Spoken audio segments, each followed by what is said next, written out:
Hi everyone, welcome to Tanya and Tiana English.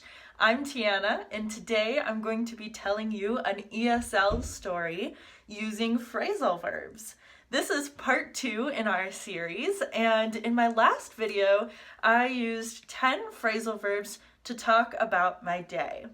Today, I'm going to be telling you a story about my first trip abroad. Again, I'll be using 10 phrasal verbs for you to practice and listen to in context.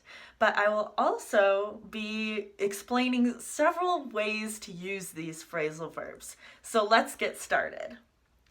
On my first trip abroad, my first trip to another country, I went to England to study abroad. It was super fun. It was one of my favorite all-time memories, and I had a great time. So today I'm going to be talking about my first day arriving in England, which was a little tough because I was by myself and I had never been to another country before. I did figure it out, but it just took some time. To start my story, when the plane took off, I was so excited. I could barely believe that I was actually going to England. When I arrived in England about 11 to 12 hours later, I was absolutely worn out because I had only had 1 hour of sleep. And I usually need a lot of sleep, so that wasn't fun. I just wanted to get to my hostel, but first I needed to figure out the tube. And I was staring at the map for a very long time because in Arizona we don't really have much public transportation, and I had never had to use something like that before. So it took a very long time of me staring at this map until a stranger came up and had to help me figure it out. Then, once I got off the tube, I got quite lost because I couldn't figure out which direction I was going in, even with my phone and my map. I kept getting turned around and I was so tired, I just wished my day would turn around. But I kept turning back and forth and going in different directions until I finally found my hostel. Then I got pretty hungry, so I wanted to go look around for some food. I ended up going to a really popular chain restaurant in England, which is called Pret, and I got some tea and like a sandwich or something. But when I went up to the counter, the woman there asked if I wanted it to take away. And I got kind of confused about this, and I couldn't really understand what she was saying at first. Because in the United States, we say, "Would you like it for here or to go?" And that slight change with my very tired brain was difficult to understand. But when I finally got my food, I felt much better, and then I was able to go back to my hostel and rest. The next day, I biked around London and had a great time, and I really got to take in the sights, so my second day was much more fun than the first. Alright, so in that story, I used 10 phrasal verbs to talk about my first day in London. Luckily, the rest of my trip was so much better than the first day. Alright, so how was that story? Could you understand it? Or was it maybe a little confusing? Don't worry, we're going to get into the explanations right now. But even if it was easy for you to understand, stick with us because I've got some bonus explanations to help you sound more like a native. The tricky thing about phrasal verbs is that there are often many different uses, and we can say one phrasal verb in 3 or 4 different contexts, and they mean completely different things. So we're going to go over a few of these different meanings for all of the 10 phrasal verbs. All right, so let's get started. The first phrasal verb I used was to take off. And the context I used it in was at the airport. The plane took off, meaning it started to fly. And we could use this phrasal verb in other contexts as well. We could even use it to mean a similar thing, like to start going. But you could say, I took off running. That would also be a way to use the verb to take off, similar to the plane took off. It started to fly. But we often say to take off as in like, I took off my jacket or I took off my necklace. He took off the sticker or something like that. It means to remove. And this could also mean like to have a vacation.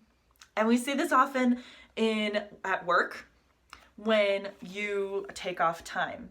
So this means like if you say, I took some time off work, it means that I didn't go to work and I did something else. Maybe I went on a vacation, maybe I was working on something else. Either way, I wasn't at work. The second phrasal verb I used was worn out.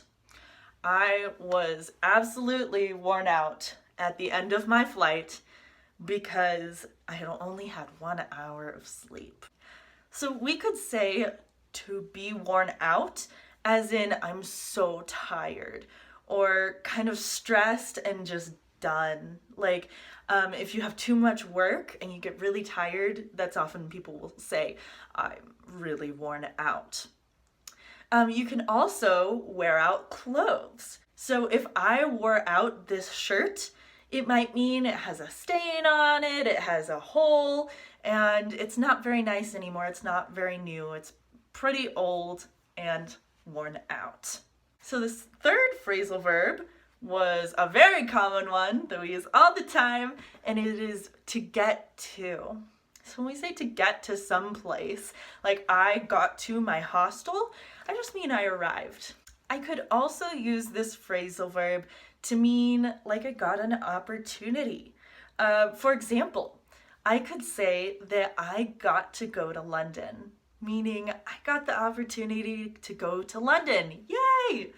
But you could say I got to go to a spa, or you could say I got to go to a really good program, maybe at a good university or something. So the phrasal verb to get has multiple meanings, and we got 2 of them for today. All right, the next phrasal verb was to figure out. I use this a lot, and I think I did use it a couple times in this story. To figure out can mean like to get to understand something. Maybe if you're trying to figure something out, then maybe you're trying to get more information, you're trying to understand it. So I had to try and figure out the tube, which in England they call it the tube. In the United States, like in New York, they call it the subway. Some places they call it the metro.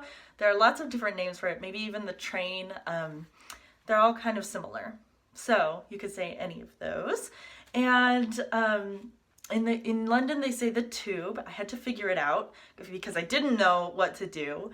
But I had to look at the map and I had to ask someone for help. And finally, I understood. The next phrasal verb I know I used twice in this story in 2 different ways. First, I said to turn around, as in to literally turn around. I got lost and I kept turning around. I kept going in different directions. I was actually turning around. We could also say turn around. I think I said, I hope my day turns around.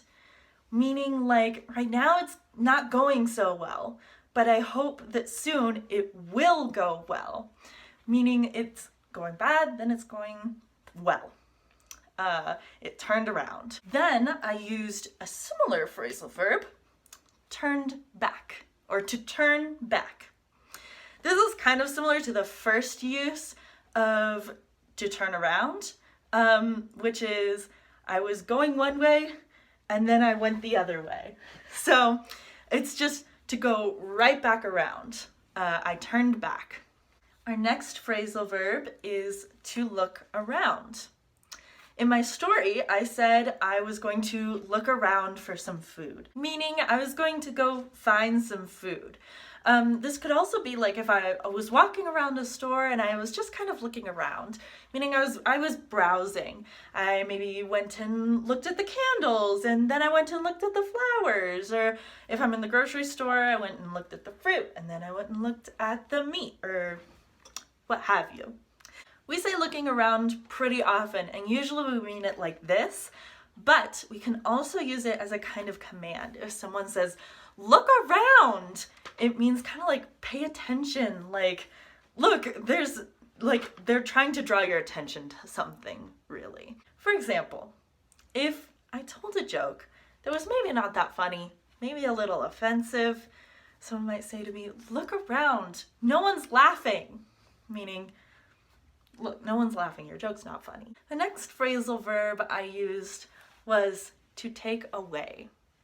In England, they say something is takeaway like a noun. They say take away as in food that you're going to take somewhere else. This might be home, it might be to your work or school, but you're not going to eat it at the restaurant. In the United States, we say to go. If you're going to take something to go, then it means the same thing. You're not eating it at the restaurant, you're going to eat it somewhere else. I took my food to go, or I got it as takeaway. But we also mean takeaway in several different ways. One of them, if you take something away, it means you're removing it or you're taking it from someone else. Takeaway can also be something that you understand from something. Oftentimes at my university, people will ask, what were your biggest takeaways? Meaning like, what things did you understand from what you were taught? The next phrasal verb I used was to bike around. And I said to bike around, but you could use this in many different ways. It could be to walk around, to bike around, to drive around, to run around. This phrasal verb means that you'll take whatever transportation you have, whether you're walking, biking, running, driving, you will go around that place, meaning you will kind of tour the place.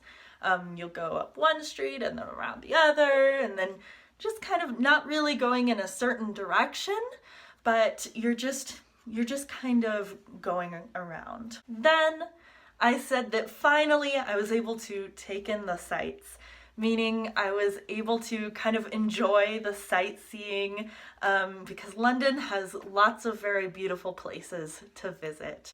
So practice your English. See if you can use one of these phrasal verbs and put it in the comments below. Tell me a little bit about maybe one of your traveling experiences. I'd love to hear about it.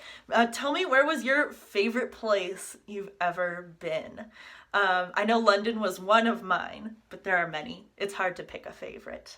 If you liked this video and found it helpful, be sure and give it a thumbs up. If you know anyone else who would be interested in this video or who is also learning English, then share it with them and hit that subscribe button and the little bell so you don't miss any more Tanya and Tiana English. We post new videos every Saturday and we hope to see you in the next one. Bye!